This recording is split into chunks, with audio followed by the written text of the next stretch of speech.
On the Pinhead front, our pal Howard Dean may not be our pal.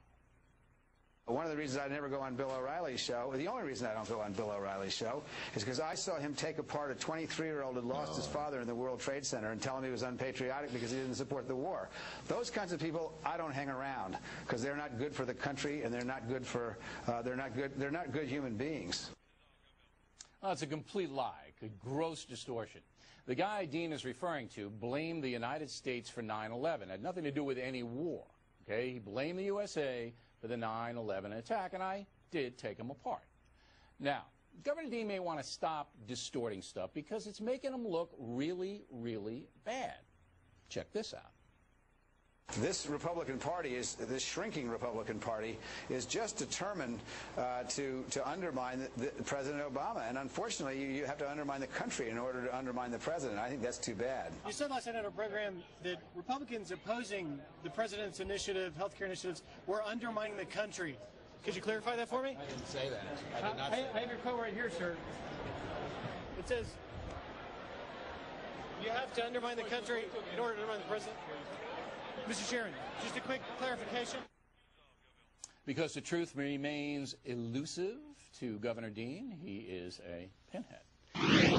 In the personal story segment tonight, we were surprised to find out that an American who lost his father in the World Trade Center attack had signed an anti-war advertisement that accused the USA itself of terrorism. Jeremy Glick is the son of a Port Authority worker who died at 9/11, and he had signed an anti-war petition, and O'Reilly had to have him on. And they were so persistent about getting me on the O'Reilly show because they found out that I was on the advisory board and signed a statement that was against the war, and then I was directly impacted by 9/11. The success that I had on the O'Reilly show had to do with just practice and preparation. I taped the shows, and what I did is I took a stopwatch that I used to use for running sprints in high school, and I would see when he has a hostile guest, and I would time how long it takes for him to cut them off. You were the only one. I was surprised. And the reason I was surprised is that this ad equates the United States with the terrorists. I said, I'm shocked that you're surprised, and basically just made the only point I wanted to make. Our current president now inherited a legacy from his father and inherited a political legacy that's responsible for training militarily, economically, and situating geopolitically the parties involved in the alleged assassination and murder of my father and countless of thousands of others. So I don't see why it's so surprising for you to think that I would come back and want to support it is surprising, and I'll tell you why. I'll tell you why it's surprising. You are mouthing a far-left position. It was extremely intimidating sitting down in the studio because he's really tall.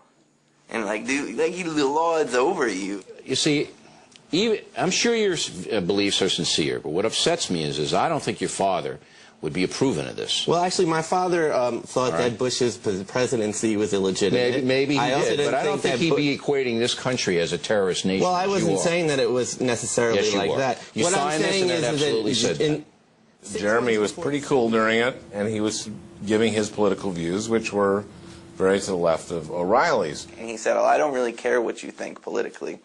And I said, obviously you do care, because A, you brought me on the show, and B, I told him that he uses 9/11 and sympathy with the 9/11 families and the lives lost to rationalize his narrow right-wing agenda. You evoke sympathy with the 9/11 families. That's a bunch of crap. So I've done more for the 9/11 families, by their own admission. I've done more for them than you will ever hope to do. Okay. So you keep your mouth shut when you see me exploiting those people. You're not representing and I never represent you. You know why? Why? Because you have a warped view of this world and a warped view of this country. Well, explain that. Let me give you an example. No, I'm not going to debate this with you. Well, let me give you an example of parallel experiences. No, on September 14th. Here's the record. Okay. All right.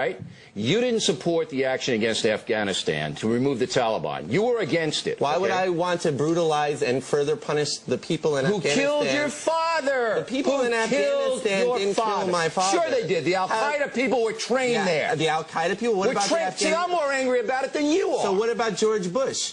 What about George Bush? He had nothing to do with it. The director, senior, as director. He had nothing to do with it. So the people that trained 100,000 mujahideen who were extremists. I hope your mom isn't watching this. I hope your mother is not watching this. It's unfair for O'Reilly to evoke both my mom and my father in the interview, especially when I wasn't. You know, I mean, my mom is a grieving widow for a prematurely and a violent, horrific turn in their lives. My dad was only 55. They were working people, working class, middle class. Like, they were not retiring for a while. And their life is basically destroyed. Their life together is destroyed, and destroyed in circumstances that I wouldn't wish on my worst enemies, including Bill O'Reilly. Because that's it. I'm not going to say any more. Okay. In respect for your father, September 14th, you want to know what I